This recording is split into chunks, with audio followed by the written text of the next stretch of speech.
देखें तो ये समाजवादियों की देन है, जिसकी वजह से इतनी अच्छी फ्लावरिंग ब्लूम आप देख रहे हो लखनऊ में। जहां तक पेड़ काटने का सवाल है, बीजेपी की सरकार ने बड़े बड़े जंगल काट दिए हैं छत्तीसगढ़ में, मध्य प्रदेश में। सुनने में आया कि अरावली की पहाड़ियों को भी नहीं छोड़ेंगे ये लोग। जिस तरह सोनभद्र के लोग जानते होंगे 400-500 फीट गहरा खोद दिया, बताओ आप। इसलिए कार्रवाई नहीं हुई 500 फीट खोदने पर भी और कई मजदूर मरने पर, क्योंकि वो स्वजाति लोग हैं। नीतीश कुमार का बचाव करते हुए केंद्रीय मंत्री गिरिराज सिंह कह रहे हैं कि उन्होंने कुछ गलत नहीं किया, वो एक अभिभावक की तरह वहां पे बिहेव कर रहे थे और ये कोई इस्लामिक देश नहीं है जहां पे चेहरा नहीं दिखा सकते। वो पासपोर्ट किसी का इमोशन आप नहीं हर्ट कर सकते हैं, किसी के रिलीजन पे आप नहीं ठेस पहुंचा सकते हैं। उनके साथ कोई एक हेल्पर चलना चाहिए, नीतीश कुमार जी के साथ। इस उम्र में एक हेल्पर साथ चलेगा तो घटनाएं नहीं होंगी। सरकार विधानसभा के सत्र का दिन लगातार कम करती जा रही है। इस बार भी सिर्फ 3 दिन का ही चर्चा होगी शीतकालीन सत्र में। क्या लगता है कि सरकार बचाव से बचने के लिए सदन के दिन कम कर रही है? अभी तुमने सुना नहीं, कब सिर में पूछे कुछ। धनंजय सिंह ने आरोप लगाया कि हाँ। अखिलेश यादव एक विशेष जाति पर टारगेट कर रहे हैं। पूरा बोलिए, साफ साफ बोलिए, तब साफ साफ जवाब दूंगा। नहीं नहीं, ना ना ना ना ना, साफ पूछिए। सर एक सवाल है, कन्नौज के पूर्व सांसद नहीं नहीं, साफ पूछिए। छोटा पत्रकार है, ठीक है, हिम्मत जुटाओ। अरे हिम्मत जुटाओ, क्या रखा है उसमें। उन्होंने कहा है धनंजय सिंह ने कि जो है अखिलेश यादव लगातार उस पर टारगेट कर रहे हैं विशेष जाति को। नहीं नहीं, किसको? राजपूत जाति। नहीं नहीं नहीं नहीं, गलत बात। तो छत्री तो हम भी हैं, और हम नहीं छत्री हैं क्या? कौन तय करेगा छत्री हैं कि नहीं है? राजा साहब कहाँ गए हमारे? देखिए आप, राजा, हम लोग खिलाफ हैं किसी के? हाँ, राजा देवेंद्र प्रताप सिंह जी, हम लोग किसी खिलाफ नहीं है।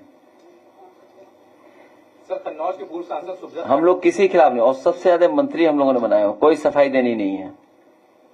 सवाल वो नहीं है, उसके लिए भी ग्राफ है हमारे पास, इनके जवाब के लिए। दूसरा ग्राफ भी अभी स्क्रीन पे ले आना, मैं भेज रहा हूं। ये बचने के लिए सब एक्सरसाइज हो रही है। हम ये चाहते हैं कि जो दोषी लोग हैं उनके खिलाफ कार्रवाई हो, जो दोषी लोग हैं उनके खिलाफ कार्रवाई हो। इसमें जाति क्या है? और फिर लोकतंत्र में विपक्ष है और प्रधान सांसद जी के 6 से मुख्य आरोपी भाग जाए, पुलिस भगा दे, ये बड़ा विषय नहीं है क्या?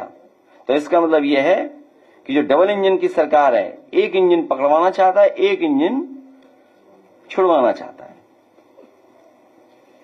तो ये तो इंजनों की लड़ाई है। इस इंजन की लड़ाई में हमें क्या लेना देना? जो दोषी हैं वो जेल जाएं।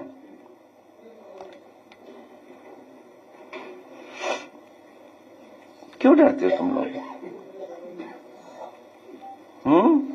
अखिलेश जी, संविधान का अनुच्छेद 19(1)(d) और 19(1)(d) साफ कहता है कि कोई भी किसी भी राज्य का व्यक्ति कहीं पर भी जा सकता है और कहीं पर रह सकता है, लेकिन उत्तर प्रदेश में लगातार रोहिंग्यों को भगाने की जो कवायद चल रही है, उस दौरान कई ऐसे भी लोग हैं जो आसाम के रहने वाले हैं। ठीक है, आपने उनके पास डॉक्यूमेंट्स है लेकिन कोई भी सुनवाई नहीं, उनको भी रोहिंग्या बांग्लादेशी कहा जा रहा है। पहले तो ये गलत था कि कोई भी भारतीय जनता पार्टी का नेता नहीं तय कर सकता, नेता नहीं जा सकता। और ये जो नेता सर्वे कर रहे थे जा करके और पिक एंड चूज कर रहे थे, और कुछ अपने खासम खास, मैं उन पत्रकार साथियों को धन्यवाद और बधाई दूंगा जिन्होंने सच्चाई सामने लाने का काम किया।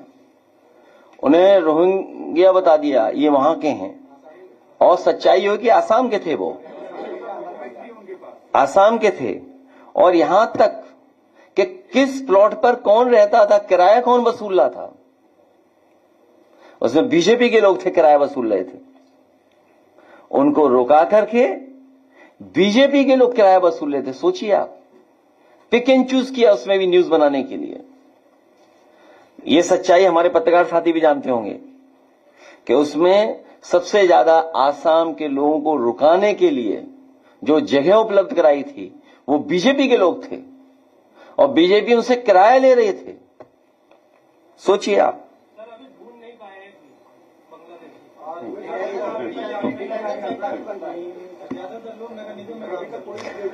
और नगर निगम का पता कर लेना, 400 लोग ऐसे होंगे जिनका कहीं नाम दर्ज नहीं होगा, उनका वेतन निकाल लेंगे, आपस में बांट रहा है नगर निगम। वो वही है जिनका वेतन बांटा जा रहा है 160। अखिलेश जी, वो आसाम के लोग नगर निगम में वर्दी कर रहे और वर्दी पहन करके उन्होंने बयान दिया। तो नगर निगम के मेयर को ही नहीं पता, मेयर खुद ढूंढ रही थी वो अब तो नहीं चल रहा ना ऑपरेशन टॉर्च, क्योंकि वो एक्सपोज हो गए वो लोग। इसलिए आप इन विषयों पे नहीं जाइए, आप फिर आ जाइए कोडीन पे, एसआईआर पर।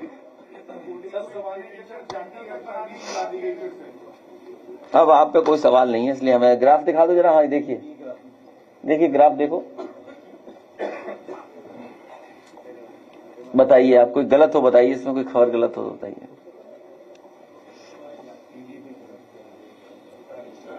दूसरा ग्राफ भी दिखा दो, यूपीएससी वाला, एसटीएफ पोस्टिंग का। ये देखिए आप ग्राफ,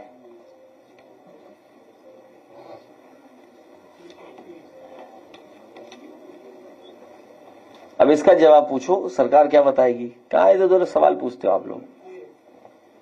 यूपीएससी देखिए आप, लेखपाल भर्ती, ये घोटाला हो रहा है कि नहीं हो रहा है।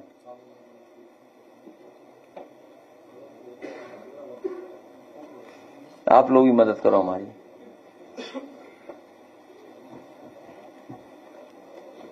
चलिए, बहुत धन्यवाद प्रेस का। सुब्रत पाठक कह रहे हैं कि एसआईआर को सबको करना चाहिए और 3 असेंबली में 3 लाख वोट काट देंगे समाजवादी पार्टी के। ये क्या चुनाव आयोग है क्या। इसीलिए देखिए, जो आरोप हम लोग लगाते थे, एक मिनट पत्रकार जाइए देखिए नहीं, कि जो आरोप हम लगाते थे उसका सच सामने आ गया। ये एक्सरसाइज इलेक्शन कमीशन करता है कि कौन सा वोट रहेगा कौन सा नहीं रहेगा। एक उसका मैनुअल है, प्रोसीजर है, नियम है उसके कि वोट कैसे जोड़ा जाएगा, कैसे काटा जाएगा, किनका कटेगा। लेकिन यहां तो बीजेपी के नेता बता रहे हैं कि अभी तो हमने इतना वोट कटवाया है, अगले जिलों में इतना कटवा देंगे हम वोट। तो इसका मतलब ये हुआ कि इलेक्शन कमीशन और बीजेपी के लोग मिले हुए अंदर ही अंदर साठगांठ है। और जिस ऐप से ये काम कर रहे हैं वो ऐप उसी कंपनी का है जिस कंपनी ने भारतीय जनता पार्टी को सबसे ज्यादा इलेक्टोरल बॉन्ड पैसा दिया, चंदा। हम भी मंदिर बना रहे हैं, हमें तो नहीं चंदा दे रही वो कंपनी। हम भी चाहते हैं हमें भी चंदा दे, हम तो आपके सामने मांग रहे हैं। इसमें क्या गलत कर रहे हैं बताओ। अगर वो बीजेपी को दे सकते हैं तो हमें भी दें। तो मैपिंग ऐप, तो ये तो चुनाव आयोग बता सकता है ना कि कैसे वोट काटें, कैसे बीजेपी के नेता कह सकते हैं। देखिए, एक छोटी सी बात कही हमने, हम पत्रकार साथियों से कहते हैं कि जब वो न्यूज चलाएं तो इशू को डाइल्यूट ना करें। आपकी जो लैंग्वेज और जो शब्द जो इस्तेमाल करते हो आप, वो इशू को डाइल्यूट कर रहे हो आप। हमारा पोस्ट करने का भाव ये था कि बीजेपी चैलेंज कर रही है, बीजेपी के नेता चैलेंज कर रहे हैं कि अभी तो इतना वोट कटवाया है, बाद में इतना और कटवा देंगे। और चुनाव आयोग का और सरकार का नंगा नाच हम लोगों ने कई चुनाव में देखा है। ये बैठी कानपुर की हमारी जीती हुई, इनके बारे में जानते होंगे, वो पीछे बैठे अमिताभ वाजपेयी, वो भी जानते होंगे। पुलिस क्या कर रही थी सोचिए, क्या कर रही थी पुलिस, और सरकार क्या करवा रही थी पुलिस से।